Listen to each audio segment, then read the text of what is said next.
কলকাতার প্রাণ কেন্দ্রে একটা সরকারি হসপিটালের মধ্যে যদি একজন মহিলা চিকিৎসকের ক্ষতবিক্ষত দেহ এভাবে পাওয়া যায়, তাহলে এটা হত্যা ছাড়া আর কি?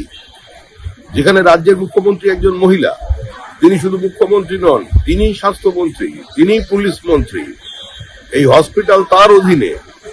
যদি কলকাতার বুকে মহিলাদের কোনো নিরাপত্তা না থাকে, হসপিটালের মধ্যে যদি চিকিৎসকের নিরাপত্তা না থাকে, তাহলে পশ্চিমবঙ্গের গ্রামে গঞ্জে মানুষ কিভাবে নিরাপত্তাহীনতায় ভুগছেন এটা সহজেই অনুমেয়।